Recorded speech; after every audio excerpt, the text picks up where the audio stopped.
Hi.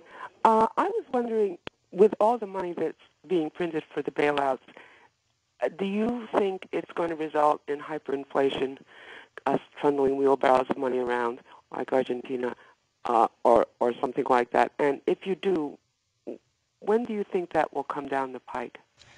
I don't expect personally that we're going to see hyperinflation like the Weimar Republic or even as bad as Argentina or like Zimbabwe with 10,000% per month.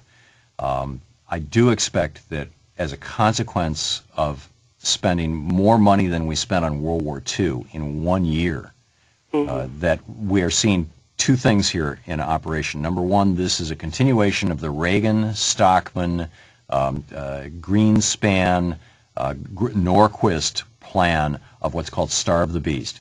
Make governments so broke that they can't fund social programs, because we can't have social programs because then you're going to have people speaking out and wanting decent wages and taking a little chunk out of the rear end of the very, very wealthy in this country. So part of it is starve the beast, and part of it is basically predators just running off with everything they can get successfully. And part of it is that they're protecting their own, the hustlers, basically. These bankers who were betting these credit default swaps and all these other derivatives, all these bets and all this gambling that was going on when Alan Greenspan opened the casino back in the early 90s, and Congress really opened the casino in 99 with Phil Graham's help. So they're covering their butts. That part, that butt covering, that covering of the hundreds of trillions of dollars of derivatives out there that is being done to the tune of so far around $7 trillion by the Fed, I think that is going to be inflationary.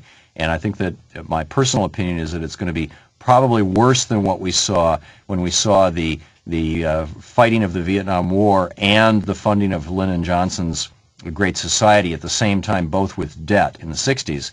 And the result of that was the inflation of the 70s, which led us to, prime rates of 12, 13, 14%, home mortgage rates of 18, 19%. Credit card rates at that point, just prior to that, had been limited to a maximum of 10% by law. That law was repealed, the usury laws, but they, got up around 20%. Well, now they're over 30% in some cases. We're pushing that.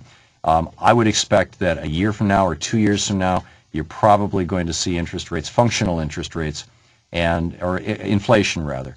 We're going to see inflation that's probably going to be something on the order of 15 or 20% per year, which would be very, very destructive if it's sustained for more than a year or two. But it's also how the Republicans, I think, for a long time have figured that they'll run up all this debt and then they'll inflate their way out of it. Look at how dramatically inflation has increased since Reagan came into office. How much money it takes now to buy something compared to what it took. I remember when the Ford Mustang came out in the 60s. It was shockingly expensive at, as I recall, $2,400 for a brand new car. And I mean, that wasn't that long ago.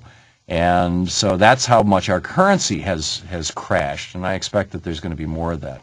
And again, in hyperinflation, people on fixed incomes, the poor, those on Social Security, they're the ones who get hit the hardest, and the rich always find a way to shelter their income.